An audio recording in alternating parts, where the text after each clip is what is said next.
Nos da mucho gusto estar aquí en Tapachula, nuestra frontera sur, aquí donde comienza nuestra patria. Chiapas es un estado importante, fundamental en el desarrollo de nuestro país, con un pueblo bueno, trabajador, lleno de tradiciones, de costumbres, con una gran cultura. Y estamos apoyando mucho al pueblo de Chiapas. Podría decir que como nunca se había hecho. Aquí tengo datos sobre los programas de bienestar que se aplican en Chiapas. El programa de apoyo a adultos mayores, el apoyo a niñas, a niños con discapacidad, las becas para estudiantes, el programa de jóvenes construyendo el futuro, el programa Sembrando Vida, que le da empleo permanente a más de 80,000 chiapanecos que están sembrando más de 200,000 hectáreas de árboles frutales y maderables. Y también por eso es esta gira. Vamos a rehabilitar las vías del ferrocarril del sureste, desde el Istmo hasta esta frontera con los hermanos vecinos de Guatemala. Vamos a poner en funcionamiento el ferrocarril desde Ixtepec hasta la frontera con Guatemala, más de 400 kilómetros. Se van a rehabilitar las líneas férreas y se van a comprar trenes de pasajeros y de carga. Y lo mismo se va a hacer de Coatzacoalcos a Palenque. Se va a hacer el mismo trabajo de modernización de trenes. Y como ustedes saben, también hay un tramo importante que va a atravesar Chiapas con el Tren Maya. Vamos también a invertir en el puerto Chiapas y se están modernizando las hidroeléctricas del río Grijalva para que se cuente con nuevas turbinas. Vamos a seguir apoyando en la construcción de caminos, mejorando carreteras. Estamos trabajando de manera coordinada con el gobierno de Chiapas, encabezado por Rutilio Escandón Cadenas. Estamos trabajando muy unidos con el gobierno del estado, con los gobiernos municipales. Y aprovecho también para informarles de que no van a haber aumentos de gasolinas, de diésel, en el precio de la luz. Ustedes lo están constatando aquí en Tapachula. La gasolina se está vendiendo a 21 pesos litro. Esto no sucede en otros países. En Estados Unidos casi cuesta el doble. ¿Por qué nosotros podemos mantener estos precios? Porque desde el inicio del gobierno iniciamos un plan de rescate a la industria petrolera que la habían dejado en el más completo abandono. Y ahora estamos extrayendo más petróleo crudo y estamos procesando, refinando la materia prima en nuestro país, porque invertimos más de 30,000 millones de pesos hasta ahora solo en la modernización de las 6 refinerías que heredamos. Además de eso, se compró una refinería en Texas, Deer Park, y estamos construyendo una nueva refinería en Dos Bocas para procesar 320,000 barriles diarios. Esa refinería va a entrar en operación este mismo año. También se está rehabilitando una coquizadora en Tula, Hidalgo, con el mismo propósito, para que el año próximo seamos autosuficientes en gasolinas y en diésel y no tengamos que depender del extranjero, ni en energéticos, y estamos buscando también la autosuficiencia alimentaria, rescatando al campo, también del abandono de muchos años. Entonces, esto es lo que quería transmitirles aquí en Tapachula como introducción, y desde luego pues vamos a escuchar al gobernador de Chiapas. Posteriormente, el general secretario Luis Crescencio Sandoval González va a informar sobre la situación de seguridad en Chiapas. Acabamos de terminar la reunión que siempre hacemos por la mañana con el Gabinete de Seguridad y se va a informar de cómo estamos en Chiapas. Y posteriormente abrimos para preguntas y respuestas. Adelante.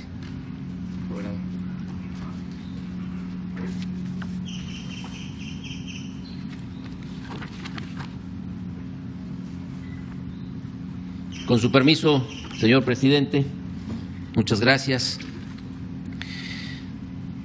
Las mesas de seguridad, sin duda alguna, son estrategias muy exitosas. Aquí en Chiapas trabajamos muy compactados, muy unidas, todas las autoridades de los 3 niveles de gobierno. Y eso nos ha dado como resultado una baja muy importante en la delincuencia, tanto en la incidencia general delictiva como en los delitos de alto impacto. Quisiera leerles el trabajo que también se ha hecho en materia de procuración de justicia.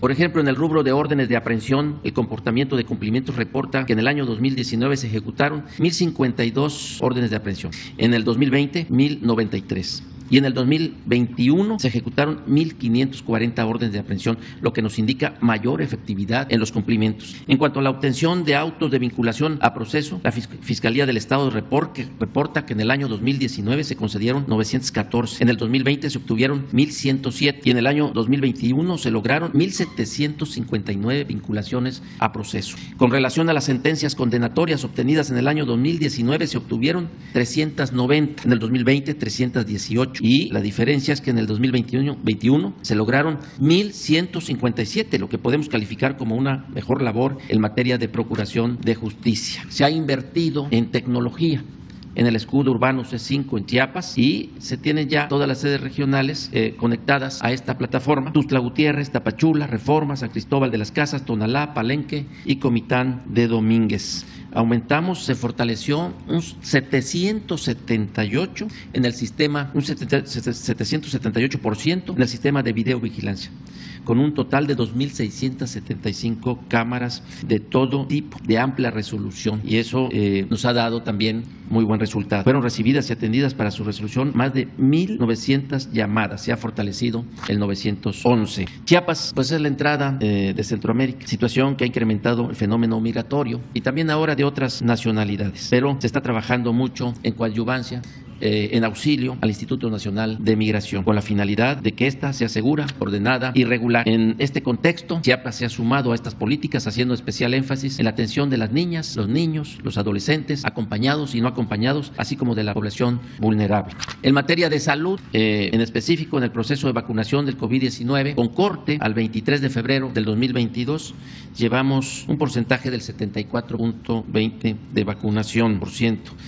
El Consejo de Seguridad ha implementado estrategias muy importantes en Chiapas y eso hace que desde noviembre del 2021 hasta la fecha estemos en semáforo verde y cada vez con menos riesgo de contagio. En Chiapas tenemos la tasa más baja de contagios, la mayor desocupación hospitalaria. Al día de hoy, por ejemplo, solamente tenemos 25 personas que están en los hospitales, de los cuales 2 son leves, 19 son graves y solamente 4 graves, muy graves, intubados. Y todos los días están recuperando su salud. Por ejemplo, en las últimas 24 horas, 298 personas recuperaron su salud por 93 contagiados de manera ambulatoria en su casa, sin ningún problema. Llevamos a la fecha aproximadamente 4 meses sin defunciones por esta enfermedad del COVID-19 en Chiapas. De verdad que tenemos un pueblo resiliente que se cuida, y eso también en materia delictiva, que va a la baja. Quiero agradecer al señor presidente porque con todos los apoyos sociales han influido mucho estos para el buen comportamiento de la sociedad. Por ejemplo, en robos a casa, habitación, casi ya no hay en Chiapas, son muy bajos. Se terminaron los asaltos en las carreteras, ya tenemos la tasa más baja también en los robos a negocios, y eso definitivamente ha sido gracias al efecto positivo de los programas de bienestar en Chiapas. Por eso agradecemos muchísimo a las Fuerzas Armadas, a la Defensa Nacional, a la Marina Armada de México, a la Guardia Nacional, a Seguridad Pública, porque en todos los asuntos que afectan por algún riesgo en Chiapas, ustedes saben que Chiapas es vulnerable por las lluvias, los huracanes, las inundaciones, los volcanes, los incendios, por muchas cuestiones, y siempre el apoyo de las Fuerzas Armadas, de Seguridad Pública Federal, se hacen presente, y eso ha permitido que transitemos por buen camino en nuestra entidad. Señor presidente, en nuestro estado, las mujeres, los hombres que la habitamos, lo queremos mucho. Muchas gracias por todo el apoyo. Usted quedará siempre con mucho cariño, con mucho afecto y con mucho respeto tatuado en el corazón de los chiapanecos. Muchas gracias.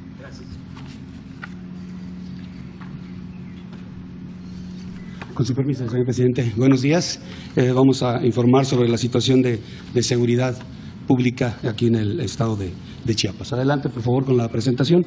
Tenemos 124 municipios que conforman el estado, con más de 5.5 millones de habitantes. Concentra el 21.5% de su población en tres ciudades, en tres municipios, Ocosingo, Tapachula y Tuxtla Gutiérrez, y la parte delictiva pues se concentra en estas áreas. En cuanto a la asistencia del señor gobernador a las mesas de seguridad, donde están todas las fuerzas estatales, federales, realizando el análisis de lo que sucede en el estado, ha participado en el 97% de ellas, 874 sesiones, solamente en un 3%, 25 ha tenido un representante. Y aquí la importancia, lo vamos a ver enseguida sobre la incidencia delictiva, la importancia de la presencia del gobernador en esta mesa para dirigir los esfuerzos conjuntos que se hacen para atender las acciones delictivas. Aquí vemos en la incidencia todos los delitos que presentamos están hacia la baja, es el trabajo conjunto, como ya mencionaba. Aquí tenemos el robo en transporte, tiene el 17 lugar, en secuestros el 25, en 26 están homicidios dolosos, extorsiones, trata de personas, en robo de vehículos el 30 lugar, en robo a casa de habitación el 32, y delitos de alto impacto, donde conjuga a todos los que mostramos, tiene el 29 lugar. Repito, es el trabajo coordinado que se desarrolla en el estado para atender la situación de seguridad. En robo a transportes, aquí lo vemos, enero es la última información que tenemos de conformidad a los números del Secretariado Ejecutivo del Sistema Nacional de Seguridad Pública. En robo tuvieron un solo evento en enero, el 17 lugar. La tendencia, como pueden ver aquí, tanto en la gráfica como aquí en el acumulado, es hacia la baja. El secuestro, no tuvieron eventos de esta naturaleza en enero, tienen el 25 lugar, también la tendencia se muestra hacia la baja.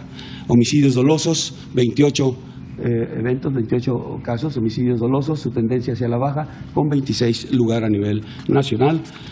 Extorsión, 3 delitos, tendencia hacia la baja, 26 lugar, aquí lo vemos en el acumulado cómo va reduciéndose. Trata de personas, no tuvieron presente este delito en enero, tienen el 26 lugar y también su tendencia ha ido hacia la baja. Robo de vehículos, 71 en enero, 30 lugar a nivel nacional y de igual manera su tendencia hacia la baja. Robo a casa habitación, 11 eventos de robo en enero, 32 lugar y de igual forma que los demás delitos, una tendencia hacia la baja. El total de delitos de alto impacto tiene el 29 lugar a nivel nacional, 656 delitos de alto impacto se presentaron en enero y la tendencia también la tiene de igual manera hacia la baja. En cantidad total de homicidios dolosos por entidad federativa en la presente administración, tienen el 22 lugar con 1.440 homicidios dolosos, siendo la media nacional de 2.847. Estos homicidios dolosos por cada 100.000 habitantes ocupa el 26 lugar el estado de Chiapas, la media es de 78.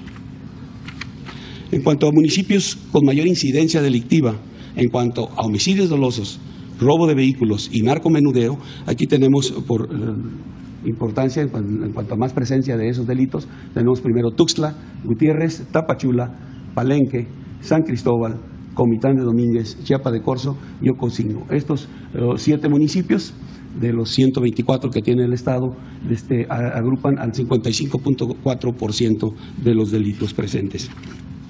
En cuanto a fuerzas de seguridad pública, para su atención, tenemos en fuerzas estatales un total de personal operativo, personal que está fuera o de campo, que está realizando esta actividad importante para beneficio de la ciudadanía. Tenemos 1.852 hombres a nivel del estado. En las policías municipales, 7.685 operativos, de los cuales el total sería 9.537 hombres que están atendiendo la seguridad pública. De acuerdo a los déficits o a los promedios que maneja la ONU, para tomarlo de referencia, pues tiene un déficit del 37%. 25% de fuerzas de seguridad pública, pero a pesar de ello ya lo vimos como todos los delitos están yendo hacia la baja.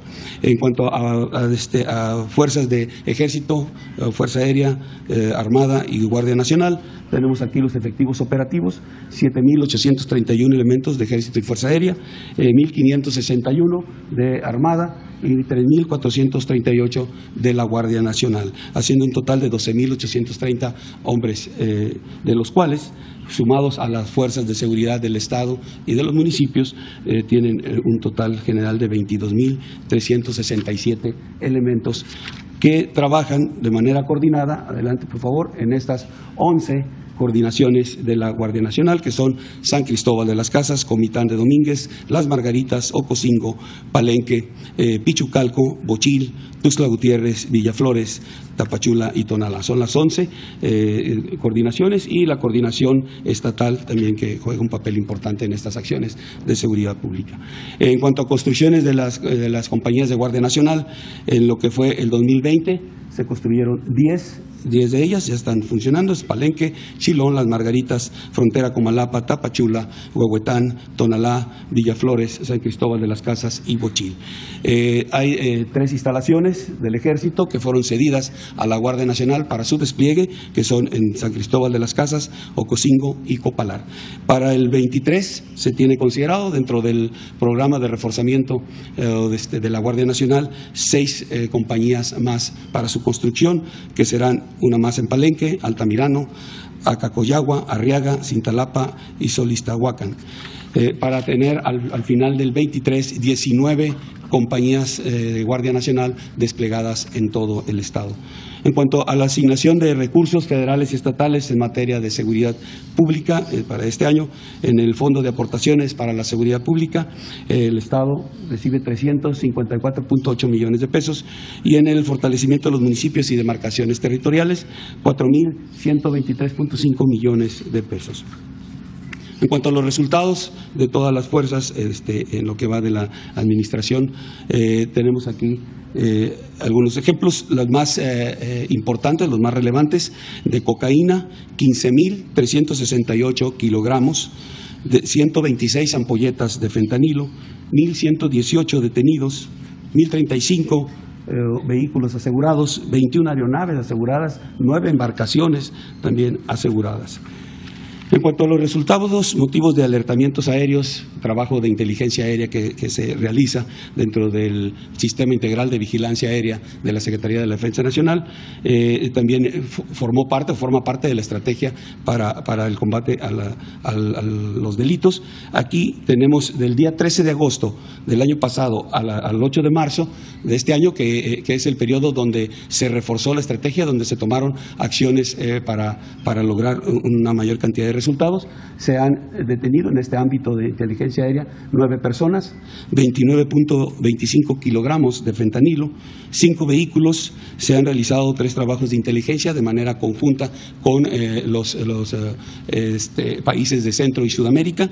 Hemos tenido 17 resultados positivos de aeronaves. De estas se han asegurado 16 en territorio nacional, solamente una, con esa coordinación con Centroamérica, se detuvo en Guatemala. Tenemos también el aseguramiento de 2.758 kilogramos de cocaína y de 745.360 pesos. En cuanto a búsqueda y rescate, ha habido 536 eventos en el Estado, se han participado 143 elementos de las fuerzas que aquí vemos: Ejército, Fuerza Aérea, SEMAR y Guardia Nacional, y se han asistido a 236 personas. En cuanto al plan DN3, plan Marina y plan de la Guardia Nacional, en esta administración se han realizado diferentes acciones. Hemos empleado más de 6,000 hombres de las 3 fuerzas, se han beneficiado a personas con insumos resultado de los eventos de lluvias y huracanes en el Estado, a 250,000 320 personas. Familias son los 26.132 familias beneficiados en Ceres. También se está participando en la vacunación, se participó en la vacunación y continuamos con el apoyo en esta parte. Se han empleado las fuerzas principalmente en incendios forestales, en las lluvias severas que han estado presentes aquí en Chiapas y también, como ya mencioné, en los huracanes. Es todo, señor presidente. Muchas gracias. Bueno, pues eso es. Adelante. 2, vamos a 3 y 4. Empezamos así. Adelante. Gracias, presidente. Benito Jiménez, de Reforma. Sobre el tema, primero, el tema diplomático, este comunicado emitido anoche al Parlamento Europeo, con estas descalificaciones, primero, si nos puede plantear este tema, por favor, presidente. Bueno, pues se fijó una postura por parte del Gobierno de México ante una resolución calumniosa del Parlamento Europeo. A veces se puede pensar que solo aquí antes era costumbre el que los legisladores votaran sin leer, sin informarse, por consigna. Pero ahora nos estamos enterando de que esto sucede en todo el mundo. Lo menos que podemos decir es que fueron sorprendidos los legisladores europeos, lo menos, porque no es cierto lo que sostienen, es completamente falso. Y por eso hubo un pronunciamiento, para que tengan una idea los legisladores de Europa. Lamentablemente, por la violencia que heredamos del periodo neoliberal, de los gobiernos que se aliaban a la delincuencia organizada, por esa violencia heredada,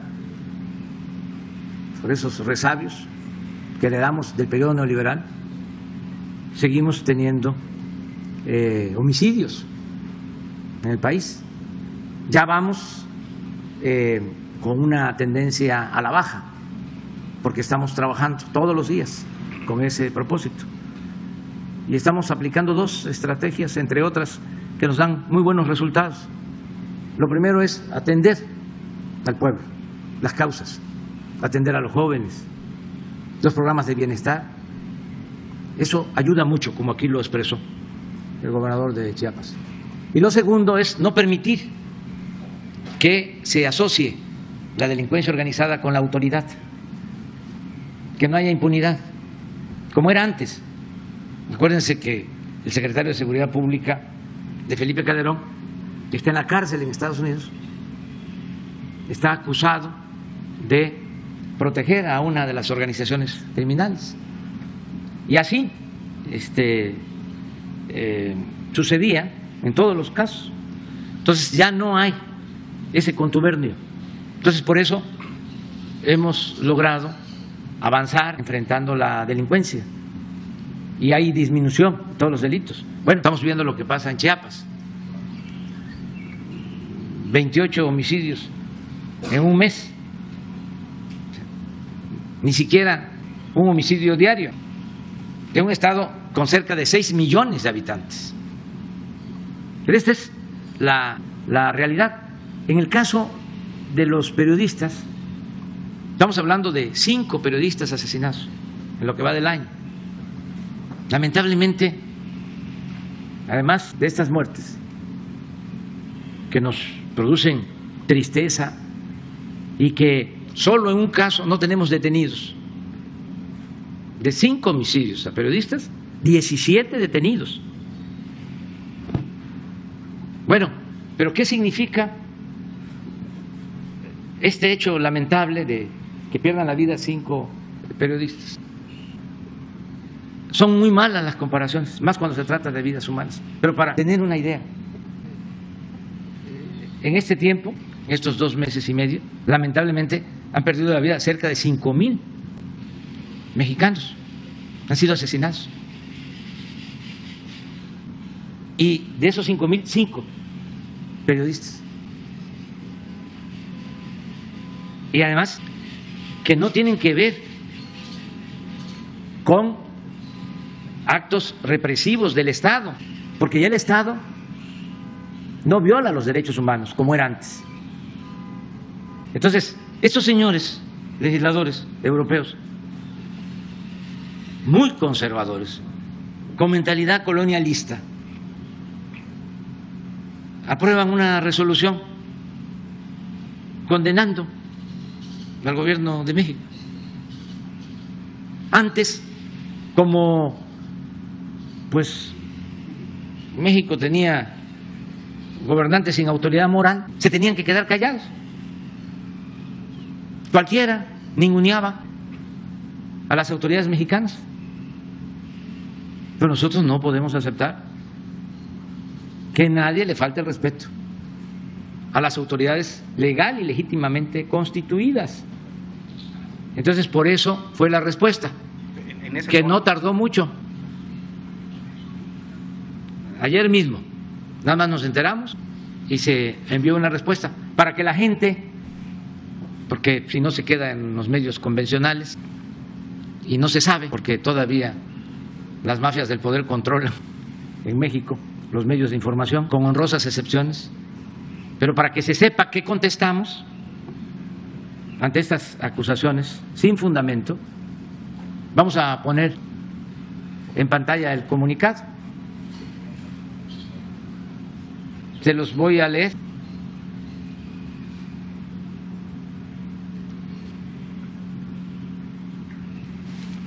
Comunicado del Gobierno de la República al Parlamento Europeo. A los diputados del Parlamento Europeo. Basta de corrupción, de mentiras y de hipocresía. Es lamentable, no se puede ampliar un poco porque no se ve bien, o es mi vista. Es lamentable, dice, que se sumen como borregos, y esto no es ningún insulto. Cuando me tocó ir al Parlamento inglés en Londres, que se ponen cara a cara conservadores y liberales, cuando está hablando un legislador, ya sea conservador o liberal, empiezan los opositores a decir, yo creo que eso es lo que significa, ¿no? Pero es lamentable, aquí en México sí sabemos, ¿no?, que es ser borregos. Es lamentable que se sumen como borregos a la estrategia reaccionaria y golpista del grupo corrupto que se opone a la Cuarta Transformación, impulsada por millones de mexicanos para enfrentar la monstruosa desigualdad y la violencia heredada por la política económica neoliberal que durante 36 años se impuso en nuestro país. Sepan, diputados europeos, que México ha dejado de ser tierra de conquista y, como en muy pocas ocasiones en su historia, se están haciendo valer los principios libertarios de igualdad y democracia. Aquí no se reprime a nadie, se respeta la libertad de expresión y el trabajo de los periodistas. El Estado no viola los derechos humanos como sucedía en gobiernos anteriores, cuando ustedes, los legisladores europeos, por cierto, guardaron silencio cómplice. México es un país pacifista que ha optado por la no violencia y somos partidarios del diálogo, no de la guerra. No enviamos armas a ningún país bajo ninguna circunstancia, como ustedes lo están haciendo ahora. Si estuviésemos en la situación que ustedes describen en su panfleto, el presidente de México no sería respaldado por los ciudadanos. Para la próxima, infórmense y lean bien las resoluciones que les presentan antes de emitir su voto, y no olviden que ya no somos colonia de nadie. México es un país libre, independiente y soberano. Evolucionen, porque es mucho el atraso, es mucho pueblo el de Europa para tan pequeños políticos y gobernantes. Evolucionen, dejen atrás su manía injerencista disfrazada de buenas intenciones. Ustedes no son el gobierno mundial, y no olviden lo que decía ese gigante de las Américas, el presidente Benito Juárez García: entre los individuos como entre las naciones, el respeto al derecho ajeno es la paz. Este es el comunicado.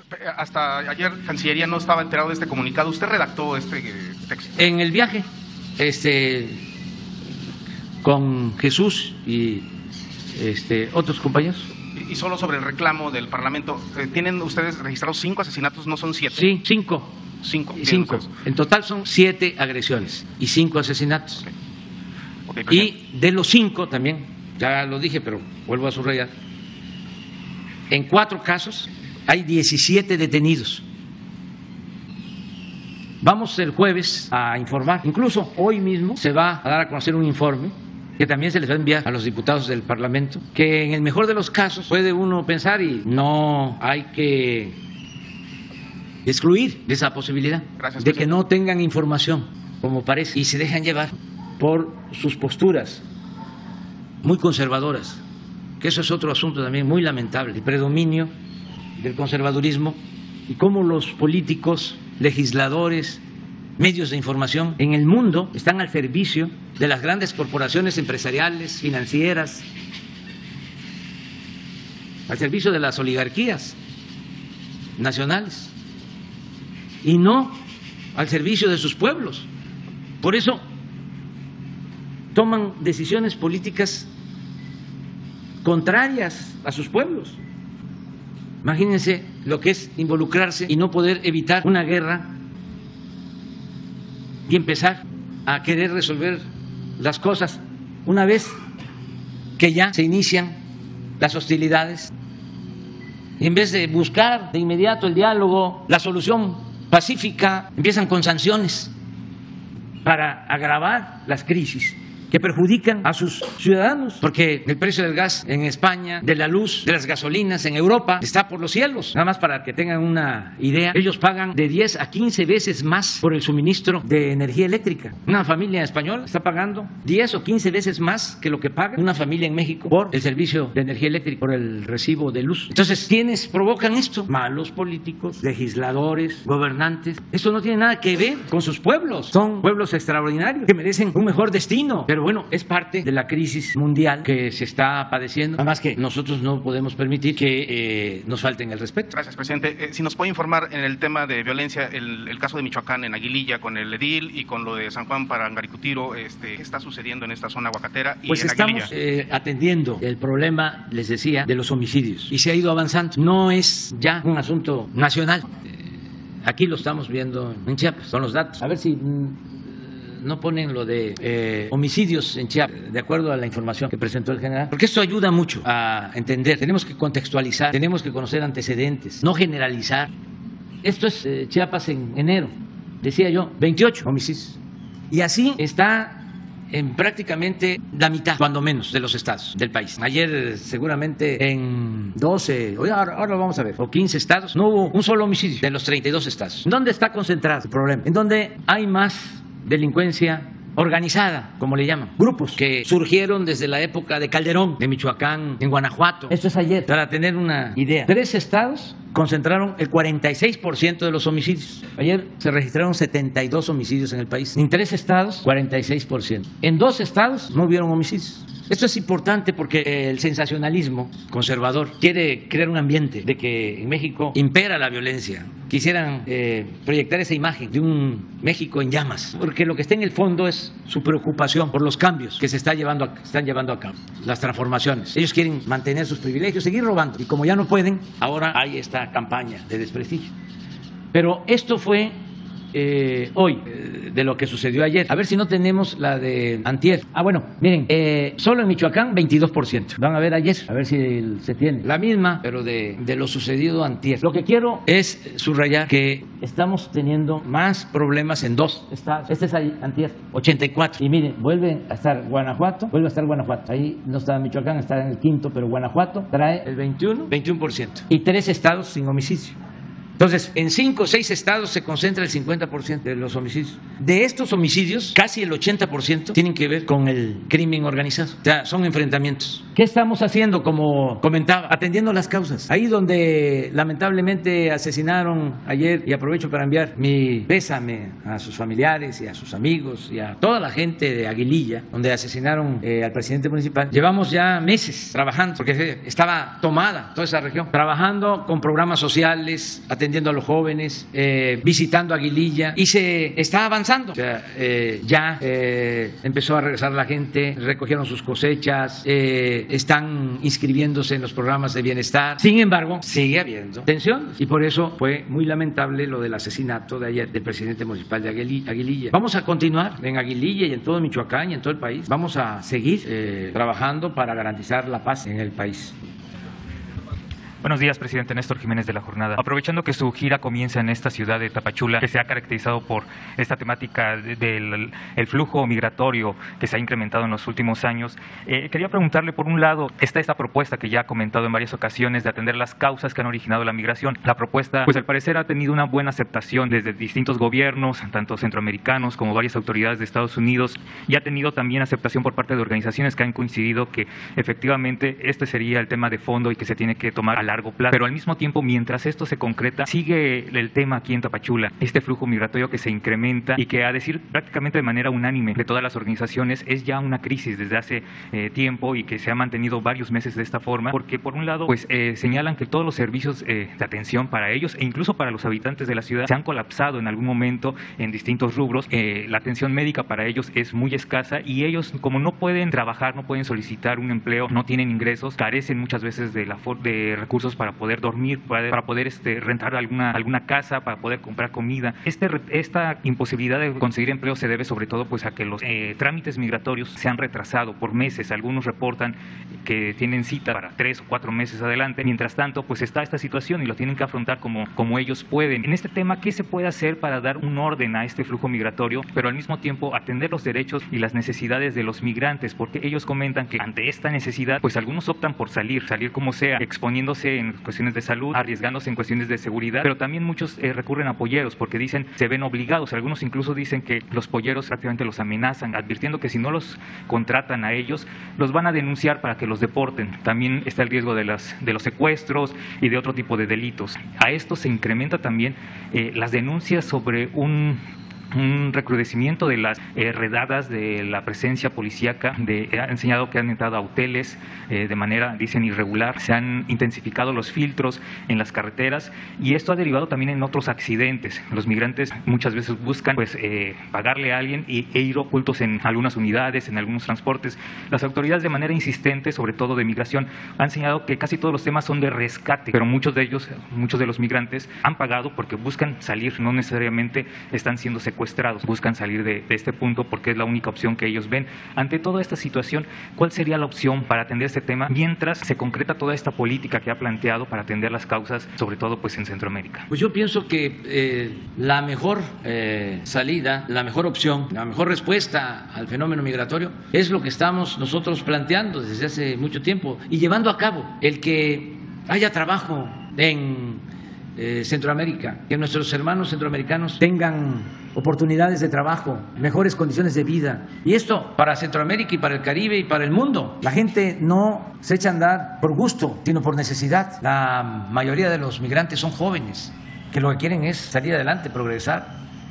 Entonces, hemos estado proponiendo que se invierta en Guatemala, en Honduras, en El Salvador. Ya lo estamos haciendo nosotros. Nosotros tenemos programas que se aplican en Chiapas y se aplican en Honduras y se aplican en El Salvador y en Belice.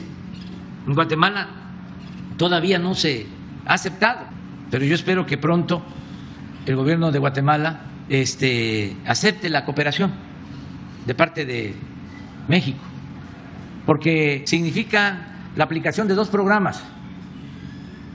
Uno, el Sembrando Vida. Tú mencionas de que eso que estamos proponiendo nosotros lleva tiempo. Yo digo no, se puede hacer de inmediato. El Sembrando Vida empieza a tener resultados en 2 meses, porque es entregarle a los campesinos sus recursos para que siembren, para que cultiven la tierra. ¿Qué van a cultivar en Guatemala? Pues lo que se cultiva en México, porque es la misma naturaleza. Son los mismos árboles, frutales, maderables. Entonces, ¿qué es lo que se tiene que hacer? Bueno, si aquí, en Chiapas, lo acabo de decir, hay 80,000 sembradores que están ganando un jornal, ¿por qué no en Guatemala de inmediato se apoya para que 80,000 sembradores estén recibiendo un jornal para trabajar, cultivar sus tierras? Y el otro programa es el de Jóvenes Construyendo el Futuro, el que se le pague cuando menos un salario mínimo a cada joven que no estudia, que no tiene empleo y trabajen como aprendices en talleres, en empresas, como sucede aquí en Chiapas. ¿Saben cuántos aprendices hay trabajando aquí en Chiapas? 42,000, no, 1,468. No, eso es en Tapachula, no. En Chiapas, 39,156 jóvenes. Entonces, si hablamos de 80,000 sembradores y 39,000 jóvenes, son 120,000 empleos de inmediato. Entonces, es oportunidades para que la gente se quede. Y lo mismo en Honduras, y lo mismo en El Salvador. Y lo he planteado en Estados Unidos, pero tardan mucho en decidir. Lo otro que les he propuesto es que el que se inscriba en estos programas, pasado un tiempo, tenga ya el derecho a recibir una visa de trabajo temporal. Y luego de esa visa de trabajo temporal pueda ya obtener, si lo desea, su otra ciudadanía. Pero hay que ordenar el flujo migratorio, atendiendo las causas. Entonces, nosotros estamos haciendo lo que nos corresponde y vamos a seguir insistiendo para que el gobierno de Estados Unidos actúe. Había referido ya en alguna ocasión la posibilidad de hacer una gira de trabajo en Centroamérica. ¿Se acelerará ante esta situación migratoria? Sí, ¿Cuándo podría ser? Voy a estar en mayo. ¿Con estos temas? Sí. ¿A qué países estaría yendo? El Salvador, en Honduras, Guatemala, Belice y Cuba. Y a la par de esto, ¿se ha pensado en cambiar la política migratoria de México? Sobre todo, por ejemplo, para este tema de las visas de trabajo, que México también pueda otorgarla para que no se concentren solamente las oportunidades. Hay un mecanismo similar en la cual muchas personas de Guatemala, de Honduras, pueden ingresar a la parte sur de México, pero que también lo puedan hacer a otros estados y al mismo tiempo, cómo atender a los que en este momento se encuentran en territorio mexicano. Recientemente ha habido casos, por ejemplo, de migrantes que se han cosido la boca.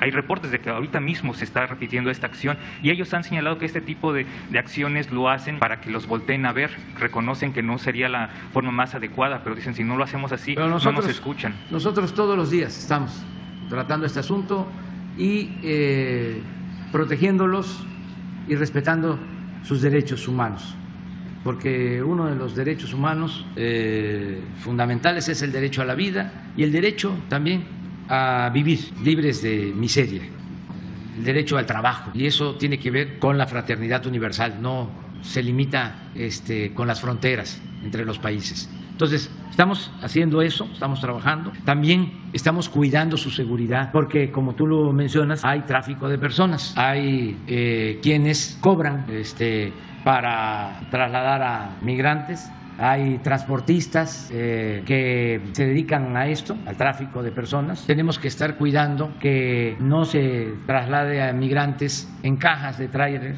que no sucedan estas desgracias como las de Tuxtla. Antier tuvimos también otro problema. Estamos, y aprovecho para informar, haciendo una investigación sobre todo este tipo de transportación, porque no solo son los choferes que a veces pierden la vida, también en accidentes, o huyen, sino los dueños de los camiones. Entonces estamos viendo todo esto y queremos también pues que no caminen, atraviesen el país y lleguen al norte, donde hay más riesgos por las bandas de la delincuencia. Hemos tenido casos lamentables de migrantes, de nuestros hermanos de Guatemala, en Tamaulipas, que fueron asesinados. Entonces, estamos haciendo este trabajo. Y precisamente para la protección de los migrantes, se ha planteado la forma de acelerar los procesos de trámites migratorios, otorgar a lo mejor otro tipo de permisos, porque ellos pues están desesperados desde hace varios meses. Sí. Escuchan, de hecho, ahorita en el momento los gritos que me comentan que son de los mismos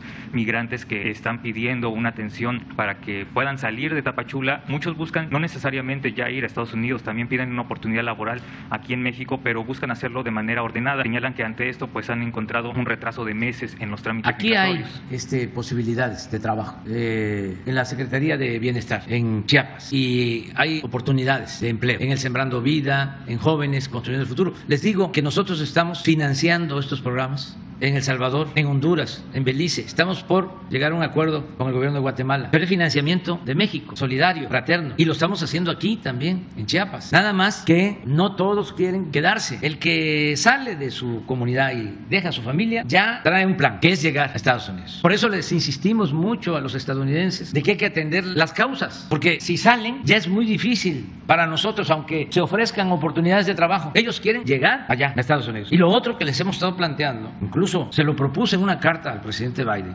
es de que se haga un análisis sobre la falta de fuerza de trabajo en Estados Unidos y en Canadá. No se puede crecer sin fuerza de trabajo, y no tienen fuerza de trabajo en Estados Unidos y en Canadá.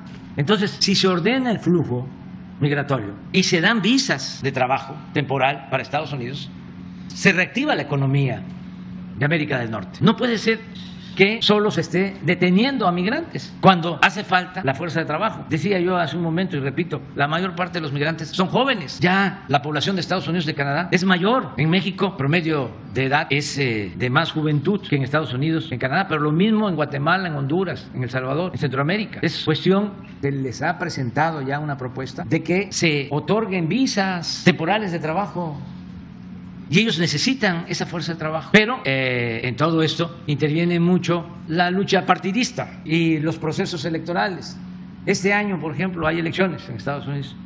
Entonces, muchas decisiones ya tienen que tomarse a partir de esa circunstancia. Y esto retrasa, demora una solución de fondo. Pero vamos a seguir insistiendo. Y yo le he pedido a Francisco Garduño, que está aquí en Tapachula, que atienda a los migrantes, que dialogue con ellos y que se busquen opciones y que se busquen alternativas. Muchas gracias. ¿Quién sigue? Buenos días, señor presidente. Iván Navarro Robles, de Cuadro Informativo. Un tema muy importante para todos los chiapanecos es que existe un proyecto de gasoducto de Salina Cruz, Oaxaca, a Chiapas. Esto podría sumarse a los proyectos que impulsarán el desarrollo de nuestra frontera sur. Sí, se está rehabilitando primero el gasoducto, ese es el plan, del Golfo hacia Salina Cruz. Y se tiene el proyecto de traer el gas del Istmo hacia la frontera. Estamos en eso. Hay gas suficiente, tenemos gas. La Comisión Federal de Electricidad tiene contratos con empresas que extraen gas en Texas. Suficiente, es cosa de poner la infraestructura, hacer los gasoductos, pero sí está contemplado en el proyecto. Señor presidente, ¿qué otros proyectos más se esperan para esta frontera sur que es muy importante para México? Pues ya lo expresé, lo de los trenes es muy importante. Estamos hablando nada más en los trenes de una inversión para Chiapas de alrededor de 30,000 millones de pesos, para trenes de carga y trenes de pasajeros. Y lo mismo la modernización de el puerto Chiapas. Y vamos a seguir ayudando en infraestructura y en todo lo que permita seguir desarrollando a Chiapas, que en los últimos tiempos ya ha registrado un crecimiento económico como no sucedía anteriormente. Entonces va Chiapas saliendo adelante y vamos a seguir cuidando esta frontera. Aquí tomamos una decisión que yo creo que no se ha olvidado. Toda esta frontera tiene un trato especial en lo fiscal, igual que la frontera norte. Aquí se paga la mitad del impuesto sobre la renta y la mitad del IVA en toda la franja fronteriza. Lo mismo en el caso de los combustibles. Y vamos a seguir ayudando, vamos a seguir apoyando. Lo que se está haciendo en la frontera norte corresponde igual a la frontera sur. Vamos a seguir invirtiendo. Muchas gracias, señor presidente. ¿Quién sigue? Procurando que... Cristian Camacho para Fáctico, Periodismo Digital. El paso interoceánico entre el Golfo de México y el Océano Pacífico se ha buscado desde el periodo de la colonia. Agustín de Iturbide lo intentó en algún momento, Antonio López de Santa Anna, el primer gobernador del estado de Chiapas, José de Rojas, también lo intentó. Sin embargo, hasta el Porfiriato es que empiezan estos trenes a funcionar, pero las carreteras y posteriormente el desarme de Ernesto Zedillo Ponce de León tiraron abajo el proyecto ferrocarrilero. ¿Considera usted que será el primer político mexicano en poder concretar de manera exitosa el corredor comercial interoceánico entre el Golfo de México y el Océano Pacífico, y por qué? Bueno, pues ya iniciamos ese programa y hemos avanzado. Ya se está trabajando en la modernización de los dos puertos, el de Coatzacoalcos y el de Salina Cruz. En el caso de Salina Cruz se está haciendo un rompeolas de cerca de 2 kilómetros mar adentro para ampliar el puerto. Estamos al mismo tiempo modernizando la carretera de Salina Cruz a Cayucan. Estamos ya con un avance como del 65% en la modernización del tren del Istmo. Tenemos 5 tramos abiertos ahí y se va avanzando. Ya en 1 o 2 tramos ya estamos como más del 90% de avance. Y lo más importante es que se logró ya el presupuesto con el fideicomiso de aduanas para modernizar las 2 vías de Coatzacoalcos a Palenque, que se nos estaba quedando, y de Ixtepec a Hidalgo, acá a la frontera. Eso va a ayudar mucho y es inversión.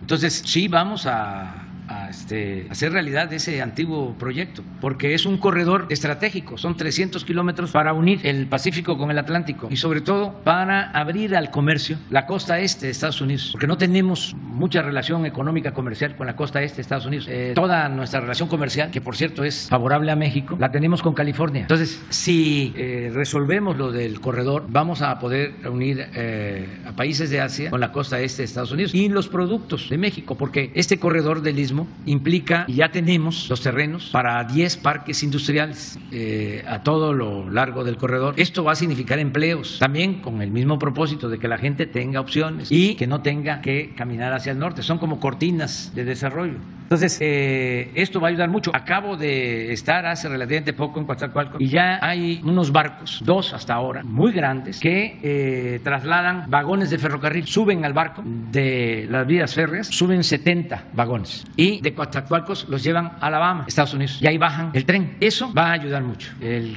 garantizar el transporte. La única limitación que tenemos en lo que a mí corresponde es el tiempo. Por eso tengo que seguir trabajando 16 horas diarias, porque no queremos que se quede nada en proceso, que la modernización del ferrocarril de Ixtepec a Tapachula quede terminada para finales del año próximo. Esto significa reparar todas las vías, todos los puentes, significa la compra de trenes y dejar operando el ferrocarril. Y lo mismo los puertos, para que no se quede en proceso y luego no se haga. También les informo que todo este plan del Istmo, que incluye Chiapas, en puertos y en ferrocarril, el desarrollo industrial, todo va a estar a cargo de la Secretaría de Marina, así como el Tren Maya y el nuevo aeropuerto que se va a inaugurar, Felipe Ángeles, y el aeropuerto de Tulum y el aeropuerto de Palenque y el aeropuerto de Chetumal, van a estar manejados por una empresa vinculada a la Secretaría de la Defensa. Todo el proyecto del Istmo y de Chiapas va a estar manejado por una empresa dependiendo de la Secretaría de Marina. Se va a hacer también la empresa. Ya están ellos trabajando en eso, porque todo esto tiene que ir acompañado también de la seguridad. Y sobre todo lo que queremos es que todas estas obras con el tiempo no se privaticen. Fue un milagro que no hayan privatizado las líneas del ferrocarril del sureste. Del Istmo hacia el norte no dejaron nada. Más de 20,000 kilómetros de vías férreas. Cuando me enteré que el ferrocarril del Istmo y el del sureste no los habían concesionado, me puse muy alegre. Porque ¿qué hicieron estos? Como tú bien lo señalas, en el gobierno de Zedillo privatizaron los ferrocarriles. Fue tan vergonzoso que entregaron todos los ferrocarriles, se acabaron los ferrocarriles, los trenes de pasajeros, quedaron solo los de carga, los entregaron a 2 empresas, más de 20,000 kilómetros, y una de esas empresas se llevó a trabajar a Zedillo. Una vergüenza. Entonces, como estas líneas no se concesionaron porque no les importaba, lo he dicho muchas veces, el sureste ni siquiera para robar, nos volteaban a ver al sureste. Todo era al centro y al norte. Entonces ahora es distinto. Es el tiempo, es la hora del sureste. Es para Chiapas, es para Veracruz, para Oaxaca, Tabasco, Campeche, Yucatán, Quintana Roo, que han aportado muchísimo al desarrollo nacional y han recibido muy poco. Entonces, eso es lo que puedo comentar. Una última pregunta. En Chiapas, el magisterio, por medio de la sección 7, en los consejos técnicos escolares están aplicando un programa de ellos que se llama Programa Alternativo Democrático y están ignorando los contenidos y la didáctica y la metodología de la Secretaría de Educación Pública. Ellos mencionan que alrededor del 50% del magisterio en Chiapas está aplicando este programa alterno. ¿Qué está haciendo la Federación o el Estado en relación a este tema? Bueno, no tenía yo información sobre esto. Hasta ahora que lo escucho, lo voy a revisar. Sí estamos procurando que los contenidos educativos se ajusten a la realidad de cada región del país, porque México es un mosaico cultural. No puede haber un libro de texto que se aplique por igual en todo el país. Las costumbres, las tradiciones, las culturas, ¿no?, de México nos dan una diversidad cultural que debe de tomarse en cuenta. Además, no es lo mismo la ciudad que el campo. Tiene que contemplarse, ¿no?, lo regional, lo cultural, pero sí tienen que ser contenidos acorde con una enseñanza humanística, de dimensión social y también técnica y científica. Entonces hay que ver de qué se trata, ¿no? Nosotros estamos trabajando en educación en 4 acciones. Una, la atención a los maestros y a las maestras, que fueron muy maltratados. Esto nos ha permitido tener buenas relaciones con ellos, con todos los maestros, maestras, y vamos a seguir apoyando en todo al magisterio. Lo segundo son los contenidos educativos. Se están revisando todos los contenidos para los libros de texto. Lo tercero son las becas. Estamos entregando alrededor de 11 millones de becas para estudiantes de familias pobres, desde preescolar hasta el nivel de posgrado. 11 millones de becas. Y otra acción que es muy importante es el programa La Escuela es Nuestra. Nada más aquí en Chiapas, fíjense, de este programa estamos entregando presupuesto de manera directa para el mantenimiento de las escuelas a 11,180 escuelas de Chiapas. 11,180 escuelas. ¿Quién recibe este dinero? Las sociedades de madres y de padres de familia. Ya no es como antes, de que era un programa que pasaba por varias instancias del gobierno federal, estatal, y no llegaba, o se robaban el dinero. Ahora es directo, se les entrega lo que les corresponde. Y ellos en asamblea de padres de familia deciden qué hacer con el presupuesto. Pero tenemos que llegar a una meta de 16,064 escuelas. O sea, llevamos hasta ahora 70%, 11.180. Entonces, esas 4 acciones educativas las consideramos importantes, básicas, y vamos a seguir adelante. Muy bien. Otro compañero, compañera de Chiapas. Bueno. Señor presidente, muy buenos días. Eduardo Gómez, Lalo Gómez de Sin Anestesia Radio TV. Hablando de la cuestión educativa, el magisterio en Chiapas atiende, o en su momento atendía, 1,860 escuelas incorporadas al programa de tiempo completo. Al día de hoy existe una incertidumbre en ese sentido en el magisterio. Quisiéramos escuchar de viva voz, pues, ¿qué va a continuar? ¿Cuál es la nueva faceta para los maestros, para beneficiar a los niños y niñas de Chiapas principalmente? Mira, acabo de hablar de que hay 16.064 escuelas que las vamos a atender. Ya estamos en 11.180. 70%. El programa, en efecto, de escuela de tiempo completo es de 1.800, ¿dijiste? Se atendía a 1,800 Chiapas. Sí. Se van a seguir atendiendo. Nada más que ya con este método. Van a ser las sociedades de padres de familia los que van a manejar el presupuesto. Se les va a entregar. Primero, porque, qué bien que lo planteas, porque no es un programa universal. Estamos hablando de 1,800 de 16.000 escuelas. Entonces queremos ver por qué esas 1,800. Estamos haciendo una evaluación para que sea real, que verdaderamente sean escuelas de tiempo completo y se den los alimentos, que no estén cobrando maestros que no trabajan el tiempo completo. Porque muchos de estos programas antes los creaban para beneficiar a organizaciones sociales, campesinas, organizaciones de la llamada sociedad civil, organizaciones no gubernamentales. Muchos de los que tienen que ver con el movimiento migrante son financiados por organizaciones internacionales y forman parte de grupos de la llamada sociedad civil. Entonces hay mucha intermediación. Entonces nosotros lo que estamos buscando es que el apoyo se entregue de manera directa. Por ejemplo, Antorcha Campesina, nada más la Secretaría de Bienestar, ¿cómo se llamaba antes? Desarrollo Social, le entregaba 10,000 millones de pesos al año. Entonces ya no queremos esa triangulación, queremos que sea directo, porque si no, no llega. Entonces eso es lo único que estamos haciendo, hacer una revisión y no se van a quedar sin el apoyo. Correcto, señor presidente. Una segunda y última pregunta. Peñitas, Malpaso, Chicoacén y La Angostura son 4 presas generadoras de energía eléctrica en Chiapas que benefician también a todo el país. Los chiapanecos durante muchos años pues han exigido a diversos gobiernos pues un trato más justo en ese sentido.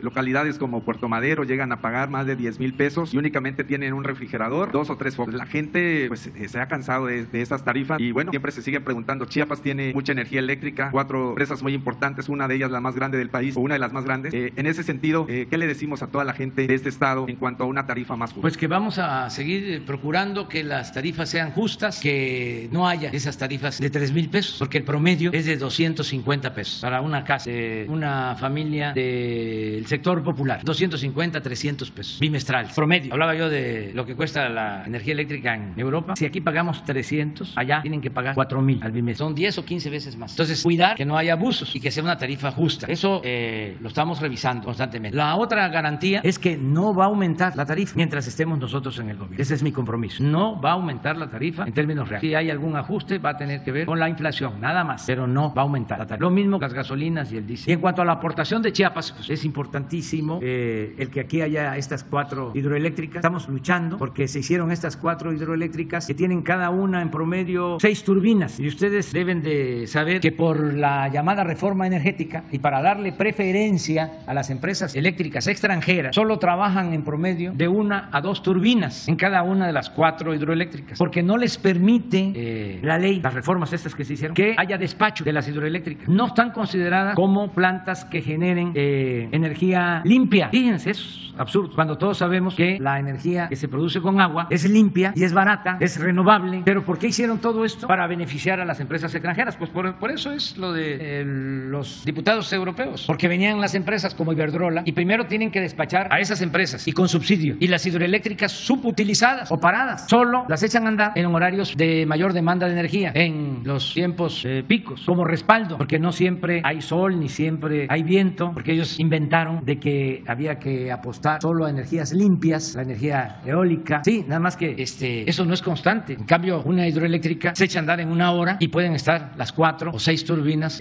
trabajando. Entonces estamos por eso impulsando la reforma eléctrica con ese propósito. Mañana voy a Peñitas porque se están modernizando la hidroeléctrica y voy precisamente a supervisar ese trabajo. Es lo que puedo informar. Muy buenos días, señor presidente. Pavo de León, de Máxima Radio y La Barra TV. Luego que las estadísticas tienden a la baja respecto al COVID-19 a nivel nacional y en Chiapas, y tomando en cuenta que uno de los sectores que más fueron golpeados en los últimos 2 años fue el turismo, en los últimos años de su mandato, los 2 años y medio que le quedan de su gobierno, ¿qué estrategias estarían implementando implementando para poder reactivar este sector en la costa de Chiapas, ya que en nuestro estado y en la costa en los últimos años se han ido abriendo paso algunos municipios que antes no figuraban en el mapa turístico de este estado. Un ejemplo claro es Unión Juárez, que ya lo ha visitado 2 veces usted, Cacahuatán también, a través de miradores, de cascadas naturales, lugares que se han ido dando a conocer a nivel estatal, nacional e internacional. Tomando en cuenta también que Jóvenes Construyendo el Futuro ha sido una válvula de escape para muchos emprendedores o negocios, subsidiando el salario de los mismos trabajadores de las empresas o de la iniciativa privada. ¿Qué se tiene contemplado para estos 2 años y medio que le resta a su gobierno para poder marcar a Chiapas como un verdadero punto turístico a nivel mundial? Pues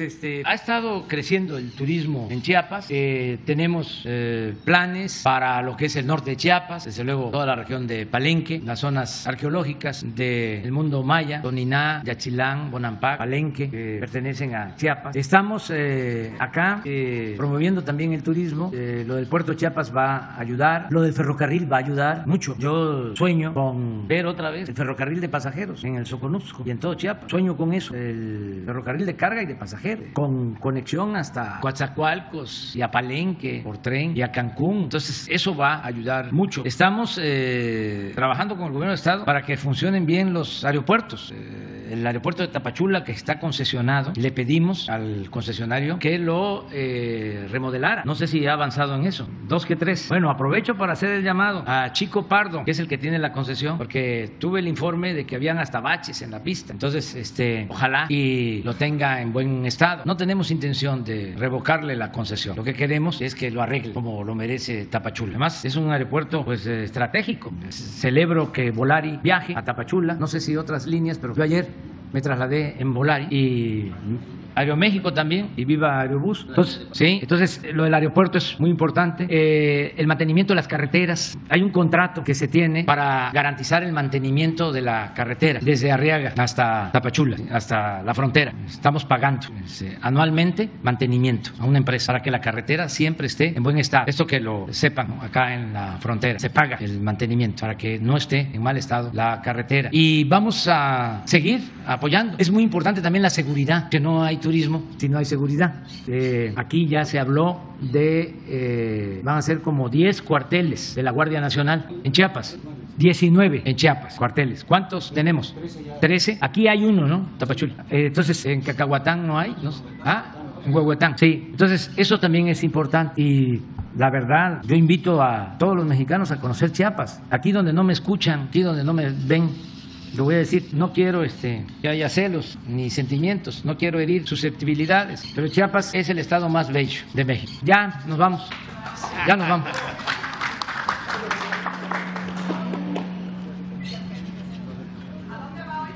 Vamos a Puerto Chiapas y Arriaga. No, por tierra. ¿Tendrá recorrido en la zona fronteriza, presidente? ¿Tendrá recorrido en la zona fronteriza para ver el tema migratorio? Vamos al puerto Chiapas, vamos a ver un vivero de la Secretaría de la Defensa, porque estamos produciendo plantas. Ese vivero es muy importante, se producen millones de plantas para el programa de Sembrando Vida. Y luego vamos al puerto Chiapas para el plan. Y luego vamos a ver en Arriaga lo del tren, la evaluación. Y dormimos en Tuxtla, mañana Peñitas, y vamos a supervisar una carretera que va a unir con menos tiempo a Tabasco con Tuxtla, a Villahermosa con Tuxtla y también a Veracruz. Va a haber una reunión con los 3 gobernadores, va a estar el gobernador de Tabasco, el gobernador de Chiapas y el gobernador de Veracruz en Estación Chontalpa, por ahí. Es en la carretera, un entronque que nos hace falta para ahorrar tiempo. Y voy a seguir viniendo a Chiapas. Oye,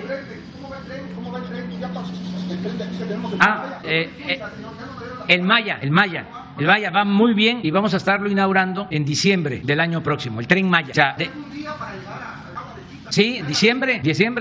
Miren, tenemos el apoyo de los ingenieros militares. Hace como un año, en una visita a la obra del aeropuerto Felipe Ángeles, hice una consulta con el general y con el encargado de la obra, el general Vallejo, y les dije, ¿podemos terminar el 21 de marzo del 22? Me dijeron, sí, y ahí anuncié que íbamos a terminar el aeropuerto internacional Felipe Ángeles el 21 de marzo del 22. Faltan 10 días y vamos a inaugurar. Es un gran aeropuerto, de los mejores del mundo, que se hizo en muy poco tiempo gracias al profesionalismo profesionalismo de los ingenieros militares y también, no olvidar, de los trabajadores de la construcción, esos que se levantan todavía de noche para irse al trabajo, los maestros albañiles, peones, fierreros, que son de lo mejor del mundo, gracias a ellos. Entonces yo confío mucho en los ingenieros militares y en los trabajadores de México y vamos a terminar las obras, estas grandes obras, y nos vamos a seguir encontrando porque pues yo vivo en Chiapas y voy a seguir viviendo en Chiapas. Ya saben que cuando yo termine, cuando me jubile, si así lo decide el pueblo en septiembre del 24, y así lo decide el creador, la naturaleza, la ciencia, y termino mi mandato, ¿dónde voy a vivir? En Chiapas. Me voy a ir a Palenque, Chiapas, y voy a estar viniendo a Tapachula. Adiós, adiós. Muchas gracias por atendernos.